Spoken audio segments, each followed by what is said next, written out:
रफ़ी साहब की आवाज़ तो बदलते नहीं थे, वो नहीं कुछ चेंज करते थे, लेकिन हमें चेंज करना पड़ता था। मेरे साथ भी आज एक बार फिर ऐसा ही हुआ।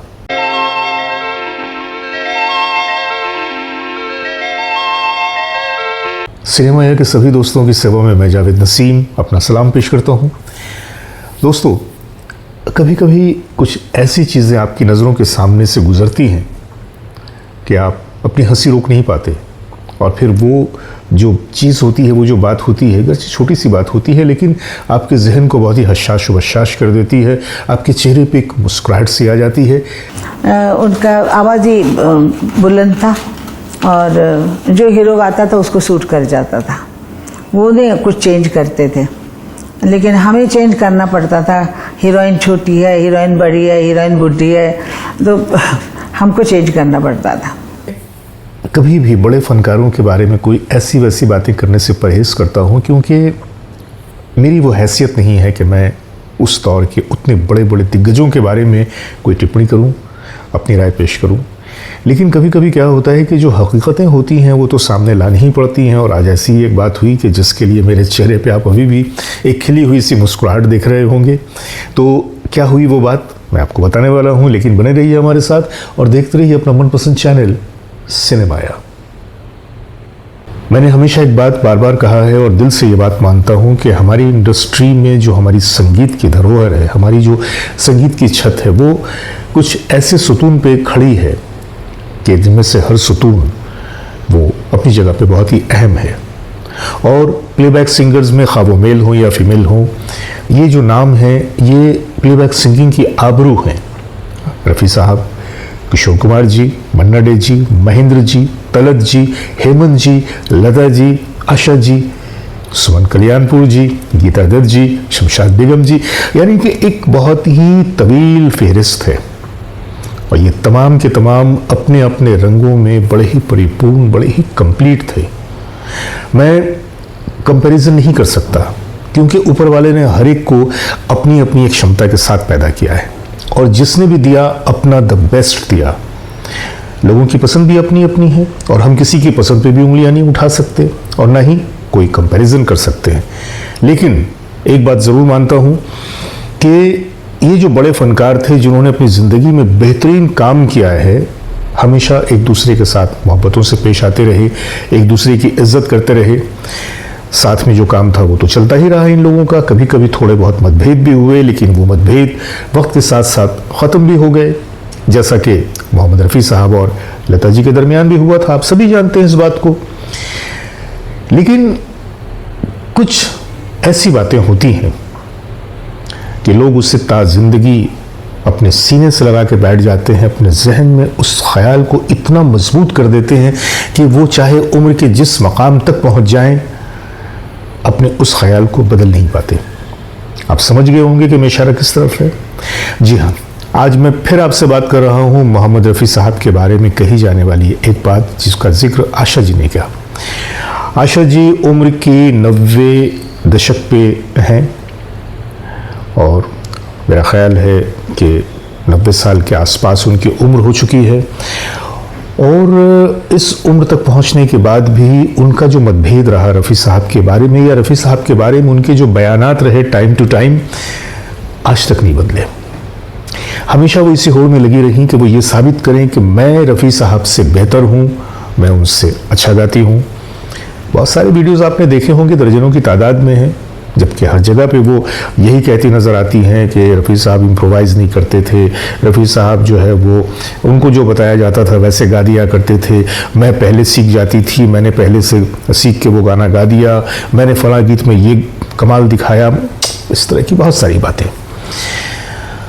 आज फिर एक वीडियो मेरी निगाह से गुजरा और जिसमें एंकर कह रही हैं, इसके पहले भी मैं एक वीडियो पेश कर चुका हूं जिसमें जब एंकर ने कहा कि रफ़ी साहब के साथ आपने इतने सारे गीत गाए, कोई ऐसा गीत कि जो आपके एंटायर साथ को, आपकी एसोसिएशन को दर्शाता हो।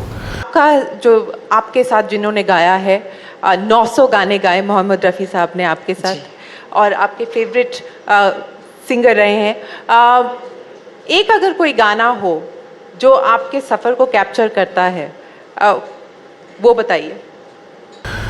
तो उन्हें एक भी गीत याद नहीं आया, जबकि रफ़ी साहब के साथ उन्होंने 904 डुएट्स गाए हैं और तमाम के तमाम एक से एक बढ़कर।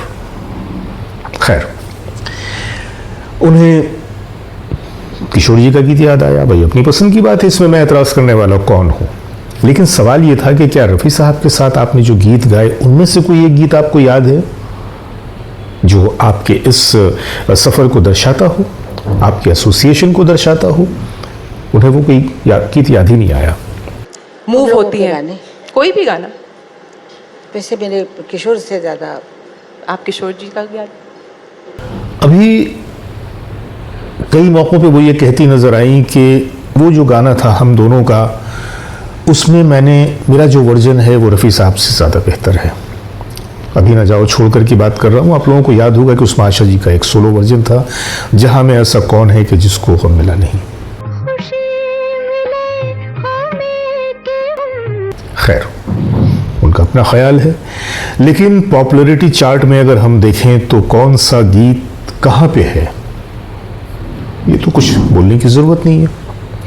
अब इस बार ये हुआ कि इस बार आशा जी ने कहा कि जब एंकर ने उनसे कहा कि रफ़ी साहब और आप दोनों ही फनकार ऐसे थे कि जो हीरो और हीरोइन के हिसाब से अपनी आवाज़ों को आप बदल लेते थे।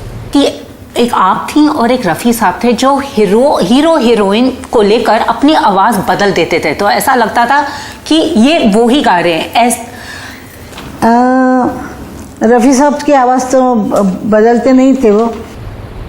तो आशा जी ने कहा कि नहीं, रफ़ी साहब तो ऐसा नहीं करते थे, रफ़ी साहब तो अपनी ही आवाज़ में गाते थे।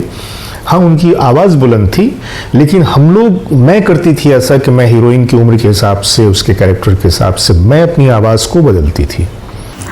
उनका आवाज़ ही बुलंद था और जो हीरो गाता था उसको सूट कर जाता था। वो नहीं कुछ चेंज करते थे, लेकिन हमें चेंज करना पड़ता था। हीरोइन छोटी है, हीरोइन बड़ी है, हीरोइन बुढ़ी है, तो हमको चेंज करना पड़ता था। रफ़ी साहब तो अपनी ही आवाज़ में गाते थे, वो अपनी आवाज़ को नहीं बदलते थे। कहने का उनका जिस्ट ये था। मैं माजी की तरफ आना चाहता हूँ, बल्कि आज फिर मैं आपको उस कवर की एक तस्वीर दिखाऊंगा, फिल्म फेयर का है, कि जिसमें वॉइस ऑफ स्टार्स ये रफ़ी साहब को उन लोगों ने खिताब दिया था, जिसमें रफ़ी साहब की एक तस्वीर है दरमियान में और उसके चारों तरफ तमाम अदाकारों की, जिसमें दिलीप साहब, राजेंद्र साहब, धर्मेंद्र साहब और तमाम लोग यूं मेहराब की शक्ल में हैं और बीच में रफ़ी साहब मुस्कुरा रहे हैं और कवर पे था the voice of stars. Rafi साहब के बारे में अगर आप इंटरव्यू देखते हैं तो हर शख्स, खा वो दिलीप साहब हों या जॉनी वाकर साहब हों या धर्मेंद्र साहब हों या विनोद मेहरा साहब हों या कोई भी फ़र्द हो, एक बात पे सभी मुत्तफ़िक़ नज़र आते हैं कि रफ़ी साहब की यह ख़ास बात थी कि जब वो किसी की आवाज़ में गाते थे, किसी के लिए गाते थे, तो उनके सामने वाले के अंदाज़ को अपने अंदर इतना वो बसा लेते थे, इतने रच बस जाते थे कि गोया स्क्रीन पे देखने के बाद लगता था कि ये आवाज़ रफ़ी साहब की नहीं है, बल्कि पर्दे पे वही अदाकार अपनी आवाज़ में गा रहा है। ये रफ़ी साहब का एक ऐसा ख़ासा था, एक ऐसी खुसूसियत थी कि सारा ज़माना इस बात का इक़रार करता है सिवाय एक शख्सियत के, और वो है हमारी आशा जी। बहरकैफ मुझे तो बड़ी हंसी आई है सुनकर, तो मैंने सोचा कि यार जब मैं इतना खुश हो गया हूँ, मुझे इतनी हंसी आ रही है, तो क्यों ना मैं आप लोगों से भी इस बात को शेयर कर लूँ।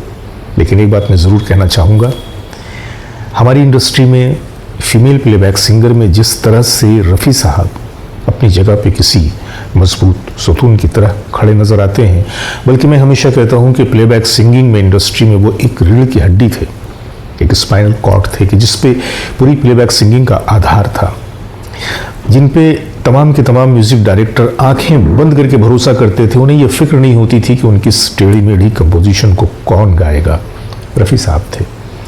जिस तरह से मेल प्लेबैक सिंगर में रफ़ी साहब का मकाम था, मैं ये बात बड़ी ही जिम्मेदारी के साथ कह रहा हूँ और ये मेरे दिल की बात है कि आशा जी को भी मैं उसी मकाम पे देखता हूँ कि फ़ीमेल प्लेबैक सिंगर में जितने रंग आशा जी के पास हैं, जितने चैलेंजेस उन्होंने लिए हैं और जैसे जैसे उन्होंने ख़ुद को साबित किया है कोई भी फीमेल प्लेबैक सिंगर उस मकाम को छू भी नहीं सकी और ना कोई छू सकता है। ये आशा जी का अपना क्रेडिट है। लेकिन बस एक बयान की वजह से वो सारी चीज़ों को बिल्कुल ऐसा लगता है कि मलियामेट कर देती हैं, और इससे न सिर्फ ये कि उन्हें तो कुछ फ़ायदा हासिल नहीं होता, हो सकता है कि उनके दिल को थोड़ी सी तस्कीन मिल जाती हो, लेकिन रफ़ी साहब के चाहने वालों को या रफ़ी साहब के जानने और मानने वालों को तो तकलीफ़ हो जाती है। बैकएफ ये वीडियो आज का बस यूं ही मैंने पेश कर दिया। आप पसंद करें तो भी खुशी, ना करें तो भी खुशी, लेकिन काश के इस उम्र के मकाम तक आकर कोई जाकर आशा जी को समझा दे। आशा जी, आप एक बार उनके बारे में अच्छा बोलकर तो देखिएगा कि लाखों की तादाद में लोग किस तरह से आपके मुरीद बन जाते हैं, आपके फ़ैन बन जाते हैं, आपकी प्रशंसा करते हैं कि आपने इतने बड़े शख्स की इतनी बड़ाई के साथ, क्योंकि आप खुद अजीम हैं। अगर रफ़ी साहब अजीम हैं तो आप भी कम तो नहीं हैं, आप भी अजीम हैं। और एक अजीम इंसान जब दूसरे अजीम इंसान की तारीफ़ करता है तो वो और ज़्यादा बुलंद हो जाता है। क्या ख्याल है आपका? तो बस आज के लिए मैं इजाज़त चाहूँगा। थोड़ी बहुत झलक मैं कोशिश कर रहा हूँ कि आप लोगों को दिखा दूँ, और फिर मिलते हैं फिर किसी अगले वीडियो में। जब तक के लिए अपने दोस्त, अपने भाई जावेद नसीम को इजाज़त दीजिए। खुदा हाफिज़।